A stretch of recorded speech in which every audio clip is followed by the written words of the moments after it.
आज की इस सभा में उपस्थित हमारे मंचासीन अतिथिगण और मारंगबुरु सुसर बाईसी के पदाधिकारीगण, आप लोग थोड़ा शांति बनाइए।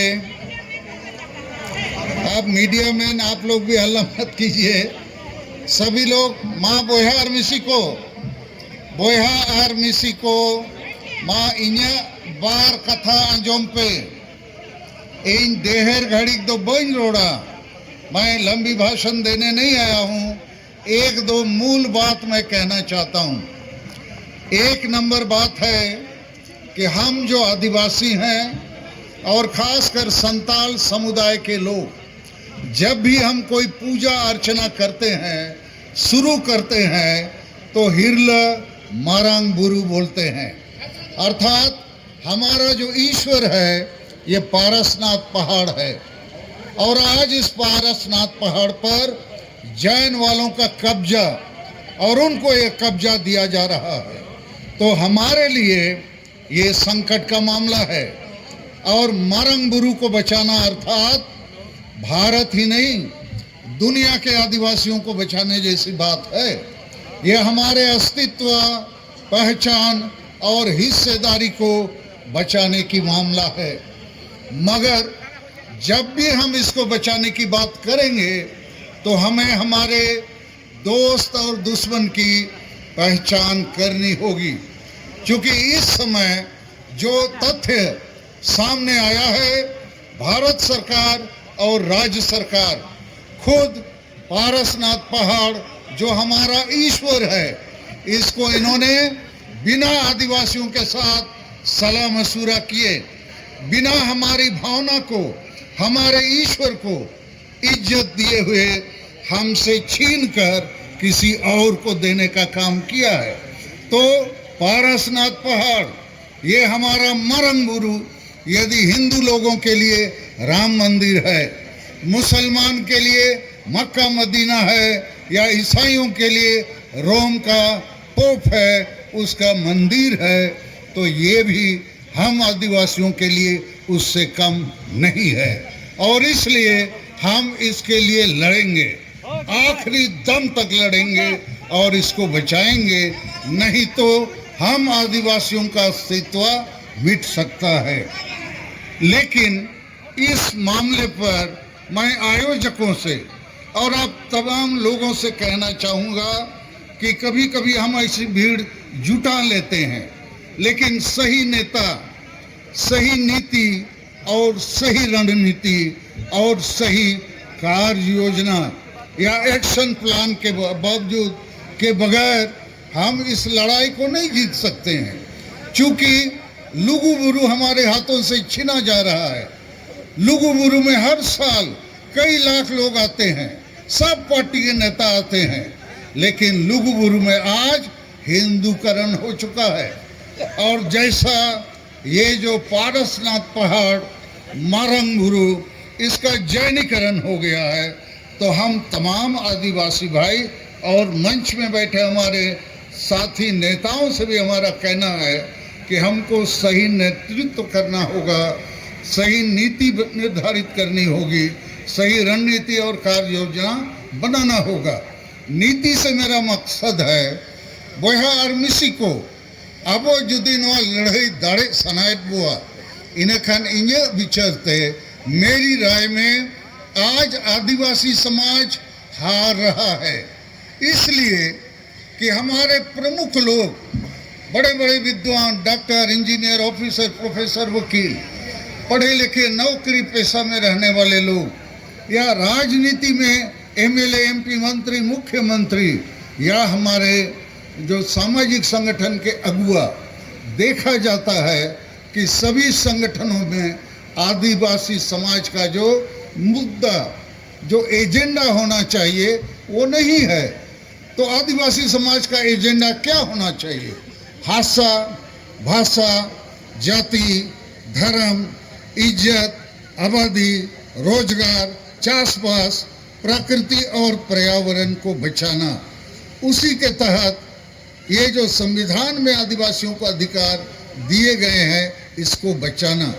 मैं जो देखता हूं, जो अनुभव करता हूं, विभिन्न पार्टियों में हमारे बड़े बड़े नेता हैं, हम ही मंत्री मुख्यमंत्री हैं, लेकिन आदिवासी का एजेंडा नहीं रखते हैं।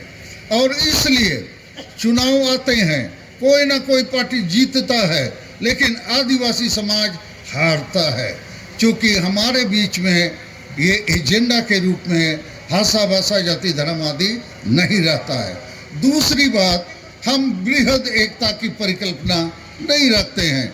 छोटे छोटे संगठन अपने अपने बीच में लड़ते हैं, अपने अपने कोशिश करते हैं, लेकिन हमको बड़ी कोई चीज़ हासिल करनी होगी तो बड़ी एकता का परिकल्पना और प्रैक्टिस भी हमको करना होगा। तीसरी बात कि आदिवासी समाज में आज तक गांव समाज में नशापन, अंधविश्वास, डायन प्रथा, ईर्ष्या द्वेष, आदिवासी महिला विरोधी मानसिकता और वोट को हणिया दारू चखना में बेचना, इन परिस्थितियों में आदिवासी गांव समाज में कभी एकजुट नहीं हो सकता है। और यदि एकजुट नहीं होगा तो बड़ी लड़ाइयाँ, जो जल जंगल जमीन या मारंग गुरु बचाना, लुगु गुरु बचाना, ये नहीं कर सकता है। ये जैन वाले लोग राष्ट्रीय स्तर पर इस आंदोलन को खड़ा किए और भारत सरकार और राज्य सरकार को इन्होंने दबाव में डाला और आखिर दोनों दबाव में पड़े खड़े और लिख के दे दिया, ये पारसनाथ पहाड़ जैन वालों का है। अरे इस पहाड़ में आदिवासियों का प्रथम हक है, अभी भी हक है। जैसे आप लोगों ने सुना कि रिकॉर्ड ऑफ राइट्स में प्रिवी काउंसिल में आदिवासियों के पक्ष में फैसला हुआ है। तो मेरा सुझाव भारत सरकार, राज्य सरकार को यही है, आप अविलंब बातचीत शुरू कीजिए और सच्चे आदिवासी जो प्रतिनिधि हैं, ये जो यहाँ सिकंदर हेम्ब्रोम है, नुनकू टुडू है, बुधन हेम्ब्रोम है, ये बैसी के सभापति, उपाध्यक्ष और सचिव हैं, इनसे आप बात कीजिए और फैसला लीजिए। हम पारसनाथ पहाड़ के फर्स्ट पार्टी हैं, हमारा प्रथम अधिकार है, आप हमको क्यों निगलेक्ट करना चाहते हैं? ये हमारे साथ हमारे धर्म का, न्याय का, अधिकार के खिलाफ फैसला है। तो हमारा सुझाव है, इस टेंशन को यदि आप समाधान करना चाहते हैं शांतिपूर्ण तरीके से, तो आदिवासियों को आगे रखिए। और इस मामले पर मैं दुख के साथ कहना चाहूँगा, ये जो हेमंत सोरेन साहब की सरकार है, ये संताल हैं, आदिवासी हैं, इनको तो कम से कम मारंगबुरु, पारसनाथ पहाड़, जुग जाहिर के बारे में जानकारी होनी चाहिए। और यहाँ जो वक्ताओं ने कहा कि स्थानीय जेएमएम का एमएलए इस आंदोलन को तोड़ना चाहता है, बदनाम करना चाहता है, मुझे लगता है ये अच्छी बात नहीं है। और मैं आप आदिवासी भाइयों से भी कहना चाहता हूँ, ये मामला ये गिरिडीह जिला का नहीं है, ये मामला राष्ट्रीय और अंतर्राष्ट्रीय है, पूरे भारत और दुनिया के आदिवासियों का मामला है। इसलिए हम लोगों को इस आंदोलन को अंतर्राष्ट्रीय फलक तक ले जाने की कोशिश करनी चाहिए। अब मैं एक दो बात आदिवासी सेगेल अभियान का कहना चाहता हूँ। झारखंड और अन्य अनेक राज्यों में भारत के भीतर हमें जो संवैधानिक अधिकार मिलनी चाहिए, आज तक नहीं मिला। उदाहरण के लिए हमारा, पानी थोड़ा लाना जी,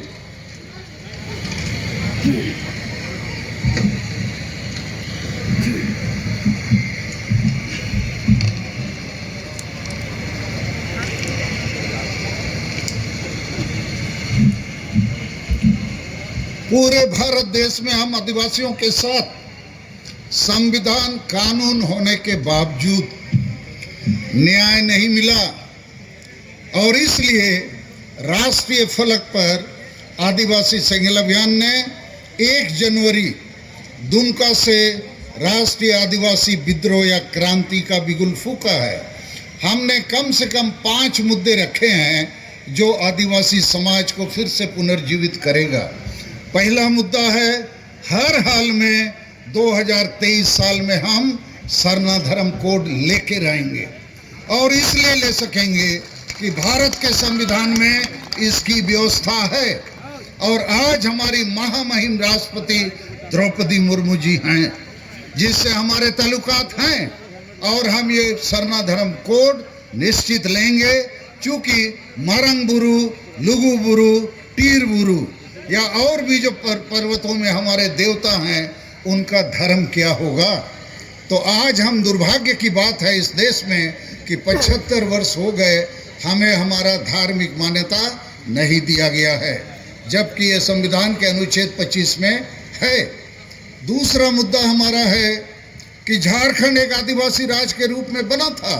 बिरसा मुंडा के जन्मदिन पर हमारे शहीदों का सपना है अबवा दिसुमरे अबवा राज, मतलब आदिवासी राज।